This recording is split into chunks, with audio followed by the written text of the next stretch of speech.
I'm Rhett Brogan. I'll be doing In the Universe Blinks by Claudia Haas. It features Otter Schmidt, a vigorous Russian explorer, Miranda, a young girl who's going through a lot of change, and Elsie, Miranda's sensible great aunt who is suffering from some crossing anxiety.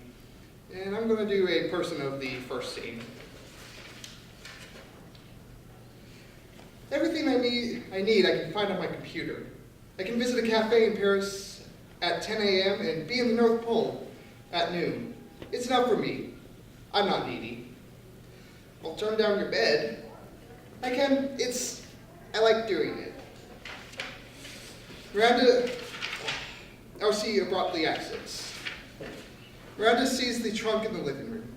She opens it up and looks at a paper or two, a photo of Otter. She hears Elsie return and quickly closes the trunk. Do you remember going through that trunk with your father? No?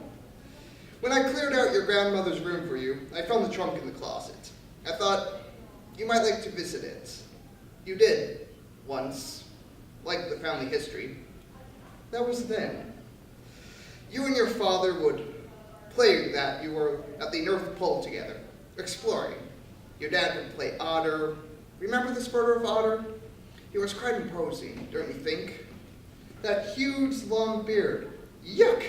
Like Santa Claus, on steroids.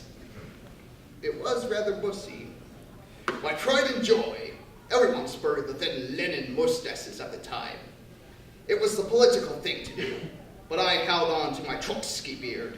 Stalin criticized it on more than one occasion, but I never saved it. That stuff smells. I can visit a cafe in Paris and be at the North Pole at noon. Not possible. Your computer can offer glimpses, but the true experience? You may hunger for a chocolate chip cookie on your screen, but can you eat it? Can you stand next to your glacier and shudder from the wonder? No, the computer won't give you that. You need to get out into the world, to experience the universe. Perch yourself on a glacier. Yes, a glacier. The North Pole. It's where all things seem possible. It's new, like taking your first breath. And there are nights when you can imagine that the world is only you and the stars. Miranda peeks in and enters with her laptop. She takes a paper from the trunk and uses her computer to find out information. Look up Hero of the Soviet Union. I'm there. I have enough of an ego to be proud of my accomplishments. There's an island in the Kara Sea named after me, as well as a minor planet. Miranda will type and read from the computer. Otter Schmidt, Polar Explorer. There. Saluskin? Was that his Titanic? Ah, the Saluskin. A ship that I personally refitted to crash through the Arctic ice. Yep, the ship sank. I didn't know you could become a hero if you sank your ship. I was so brazen. Sure, I would be the one to forge a new trade route for the Soviet Union. I would succeed where others failed. I spent a lot of time congratulating myself. The lights change. Maybe we hear cheers. Maybe we just hear water. I intend to sail to the Bering Strait without having to winter in Siberia. Who wants to winter in Siberia?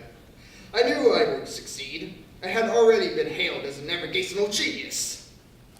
2 women aboard were pregnant. 2 babies were born on that ship. Healthy and lively.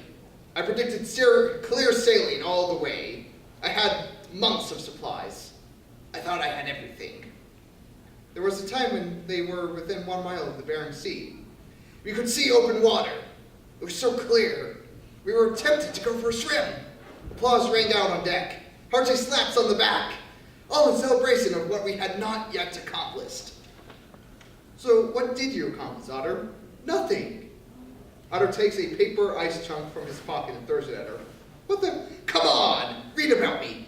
I was important. A scientist. An explorer. Your family. Miranda picks up the crumpled paper.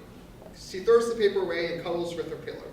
Otter moves in and gently puts a piece of paper, not crumbled, next to her. As he pulls away, Miranda settles on the floor with a photo and article of Otter. You're related to your hero.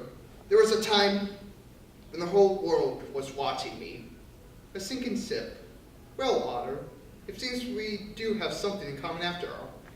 In the end, there was a jagged piece of ice that did us in. Ice chunks. They continued to haunt me. It's true they made me a hero. No sooner were we done congratulating each other for making it to open water when the ship drifted back into the ice. Reading. They floated in the ice for days until it crushed us. A 40-foot gash was carved into the ship. It was doomed. We had 2 hours to abandon the ship. A ship horn blares loudly. Miranda suddenly sits up. Otter is busy evacuating the ship. Everyone, on the ice! Onto the ice! Women and children first! Then, the radio. Take something. Get on the ice! And scene.